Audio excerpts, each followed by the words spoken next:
Hello everybody, welcome back. I am the Chornik, and this is my Pokemon anime theory series. And in this episode, we will discuss the movie that just came out yesterday. Now, I wasn't able to watch this movie yesterday because I was busy, and so I wasn't able to watch it, but I later found it. I was able to find it on YouTube, and I found a video of it. So I was able to watch it, and so I will post this review of the episode, or the movie, to be exact, that, about this movie. So anywho, let's dive into this, shall we?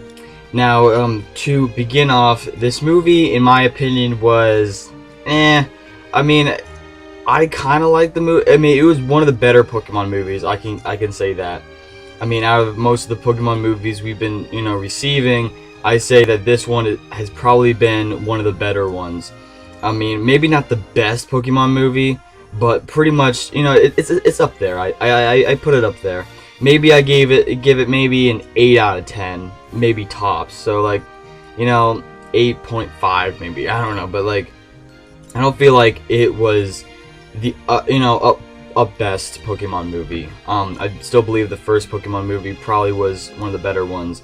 And probably the Entei one was also probably one of the better ones. But anywho, but like it's up there. I say this Pokemon movie was pretty much up there.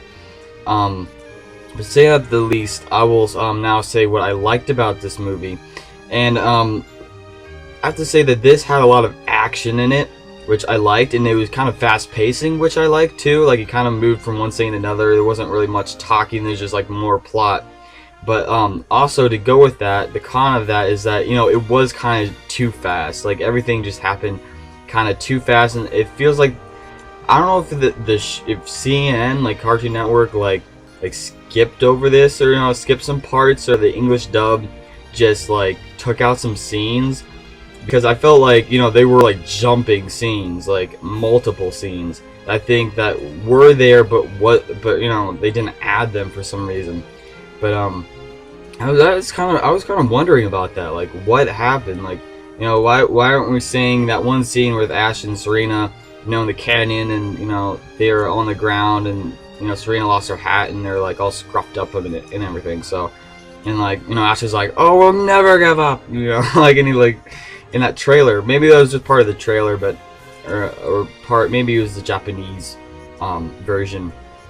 But it seems that they left off some scenes, and it wasn't until like the very end that we saw like the whole battle between Yveltal, I can't say that name, and Xerneas. And it wasn't until the very end. So I was watching this whole movie, I'm just like, where are the legendaries? Are they even gonna show them? Like, it was like not until the very end of the movie that they showed them. So I was kind of wondering about that. But anywho, let's go back to the other good points about this episode. There were some Amore shipping moments within this episode too, for you Amore shippers.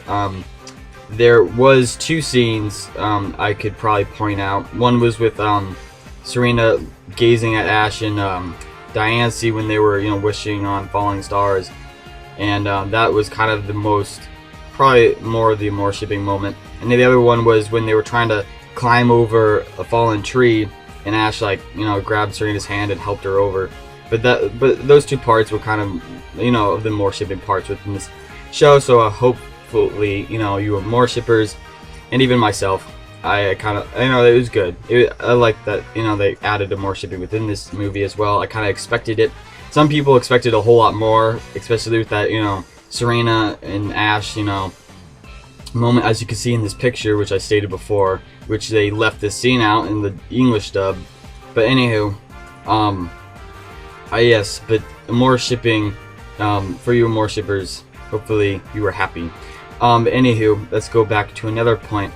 Anywho, Bonnie also had a lot of development within this movie. I think she was also pretty important within this episode, or movie. I keep saying episode and movie.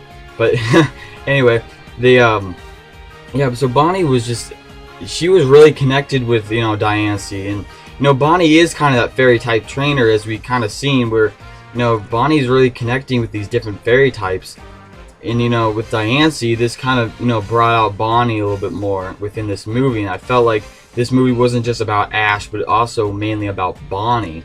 So, you know, it's just kind of something unique, and you know, it wasn't focused on an Ash-based movie. It was, you know, more kind of for Bonnie. So I kind of like that, how it kind of turned out for a different character. Also, as you see in this picture, you know, the thieves never really had a good backstory. I mean, they just, you know, all of a sudden appeared to attack Diancie, and they never really showed a reason. You know, they just wanted jewels from Diancie, and just like, I don't get it, like how they, you know, had these thieves just show up all of a sudden. These thieves were kind of funny though. I mean, I mean, those two thieves kind of fall in love later in the movie, and you know, it was kind of funny, the relationship between them. You know, but they first hated each other, but then like they kind of adored each other later on. So there's maybe a little thief shipping there. But anywho, Team Rocket also played kind of a role, but not really. They were also turned to stone later. Speaking of which, of turning to stone, yes, Pikachu, you know, as a lot of people, you know, found out and knew and was waiting for to see this movie for, was when Pikachu died. You know, like, as you can see in this photo, Pikachu, you know, was turned to stone like all the other, you know, creatures that were hit by that death ray or whatever that, you know, the legendary sent down. So, you know, I felt this was a pretty sad moment. I say that. I mean, I didn't tear up, you know, in this moment like I did with, you know, how Ash got turned to stone and Pikachu cried, but you know, maybe it's just because that was a long time ago and I was younger. But this did make me kind of feel like I wanted to cry, because it was kind of sad. But yeah, this Pikachu moment was, you know, but yet it was only for like 8 seconds, and then they had Pikachu resurrected again. But anywho, I mean, so I feel like they did, you know, speed up a lot of parts within this movie, which I did not like. They should have slowed down the movie. I mean, they should have slowed down a lot of the scenes for, you know, for you to get the feels and everything. I mean, they should have slow down the parts. If they did that, at least, I'd say I give it maybe a 9 out of 10. But anywho, this was a pretty good movie, guys. I do admit this was a pretty good movie. It could have been better if they just slowed down some parts, or, you know, added those extra scenes in there. But I say overall it was a good movie. Glad that, you know, Pokemon has been changing for the better. And thanks, guys, for watching. Please post your thoughts and ideas about this movie in the comment section below. Thanks, guys, and peace out.